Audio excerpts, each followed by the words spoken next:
G ಸರಿಗಮಪ್ಪ ವೇದಿಕೆಯಲ್ಲಿ ಈ ವಾರ ಎಲಿಮಿನೇಟ್ ರೌಂಡ್ ಅಂತ ಅನುಶ್ರೀ ಮೊದಲೇ ಹೇಳಿದ್ದರು.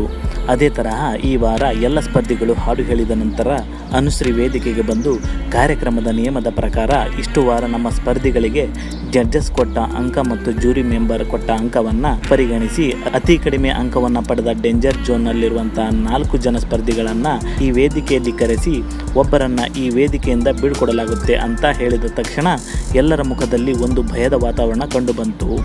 ಡೇಂಜರ್ ಝೋನ್ ತಲುಪಿರುವ ಆ 4 ಜನ ಯಾರು ಅಂದರೆ ಕೀರ್ತಿ, ಶುಭದ, ಮೀರಾ, ಭಾರ್ಗವ್ ಅಂತ ಹೇಳಿದರು. ನಂತರ ಆ 4 ಪುಟಾಣಿಗಳು ವೇದಿಕೆಯ ಮೇಲೆ ಬಂದ ತಕ್ಷಣ ಎಲ್ಲರ ಮುಖದಲ್ಲಿ ಭಯ ಎದ್ದು ಕಾಣುತ್ತಿತ್ತು.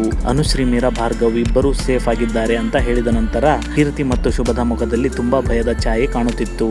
ಕೊನೆಯದಾಗಿ ಶುಭದ ಎಲಿಮಿನೇಟ್ ಆಗಿದ್ದಾರೆ ಅಂತ ಹೇಳಿದ ಕೂಡಲೇ ಶುಭದ ಕಣ್ಣಲ್ಲಿ ಕಣ್ಣೀರ ಧಾರೆ ಸುರಿತಾನೇ ಇತ್ತು.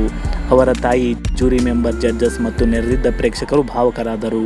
ಫ್ರೆಂಡ್ಸ್, ಎಲಿಮಿನೇಟ್ ಆದ ಶುಭದ ತನ್ನ ಸಂಗೀತವನ್ನು ಇಷ್ಟಕ್ಕೆ ನಿಲ್ಲಿಸದೆ ಇನ್ನೂ ಮುಂದೆ ಹೋಗಬೇಕು ಅಂತ ಶುಭದಾಗೆ ಆಲ್ ದ ಬೆಸ್ಟ್ ಅಂತ ಕಮೆಂಟ್ ಬಾಕ್ಸ್ನಲ್ಲಿ ಕಮೆಂಟ್ ಮಾಡಿ, ಲೈಕ್ ಮಾಡಿ, ಶೇರ್ ಮಾಡಿ ಹಾಗೂ ತಪ್ಪದೇ ನಮ್ಮ ಚಾನಲ್ನ ಸಬ್ಸ್ಕ್ರೈಬ್ ಮಾಡಿ.